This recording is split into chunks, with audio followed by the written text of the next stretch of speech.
دعا کرو کہ ظہور امام ہو جائے،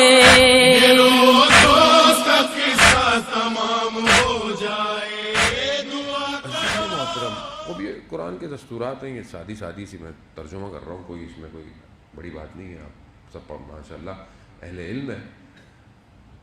لیکن قرآن یہ بھی کہہ رہا ہے سورہ مجادلہ میں کہ تم نجوہ کرتے ہوئے خیال رکھو کہ وہ جو شیطان کا نجوہ ہے نا، یہ مومنین کے اندر بھی سرایت کرے گا، یعنی وہ جو پلاننگ کرے گا ادھر، وہ اس پلاننگ کو تمہارے درمیان بھی لائے گا.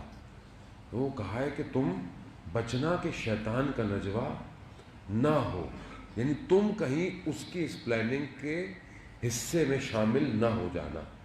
تو اس کا مطلب ہے کہ اس وقت بھی مومنین کو یہ سمجھایا گیا، یہ ریڈ لائٹ دی گئی.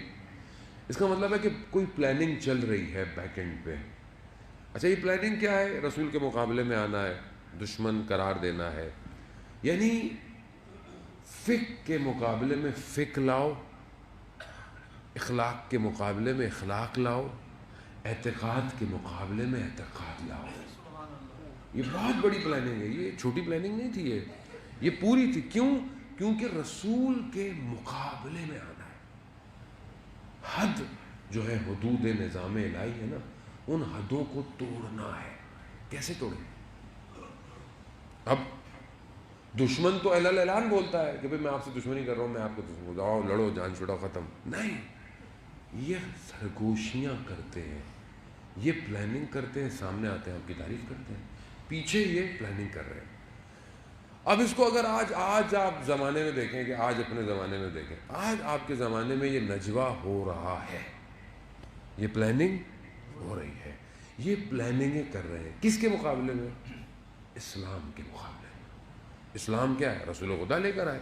یعنی آج بھی جو رسول کے مقابلے میں، چاہے وہ ایک فردی گناہ کروا رہا ہو، چاہے وہ اجتماعی گناہ کرا رہا ہو، یا ایک امت مسلمہ کے مقابلے میں جتنا بھی کام کر رہا ہے، یہ رسول کے مقابلے میں نجوہ ہے.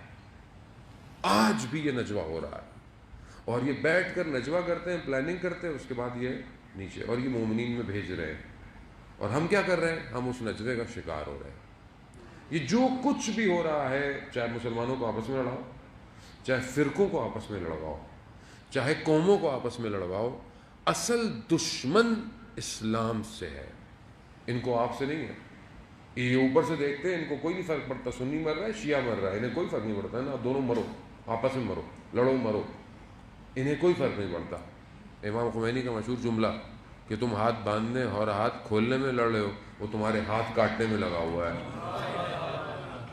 سمجھے ہی نہیں، کیونکہ جو اصل اسلام کا نمائندہ ہے وہی صحیح پیغام دیتا ہے، باقی تو سب اپنی اپنی دکانوں میں لگے ہوئے سارے.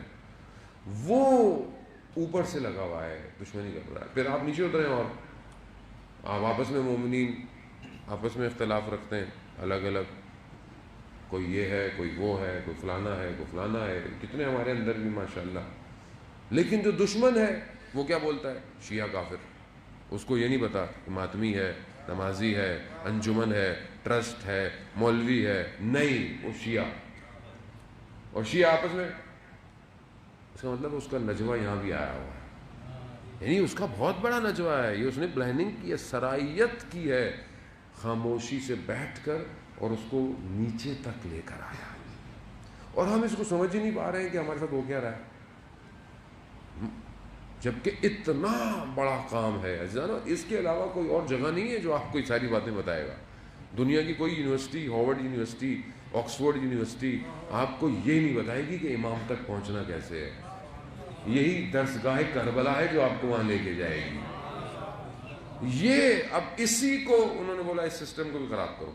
کیسے خراب کرو؟ لے کر آئے، بٹھاؤ، شکلیں بدلو، پہلے ایسی شکلیں، پھر ویسی شکلیں، پھر امامے بھی بنا کے بٹھا دیے لوگوں کو، چلو یہ بھی بنا دو.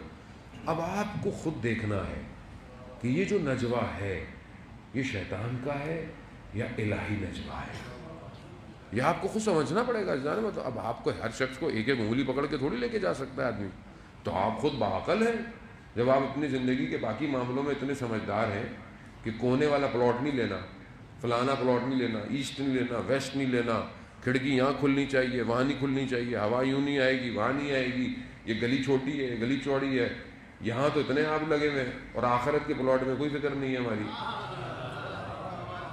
وہاں آپ کیسے لے کے جائیں گے؟ کچھ کریں گے تو ملے گا پلاٹ. تو کیوں نہیں ہم اتنے سنجیدہ دین کے معاملے میں؟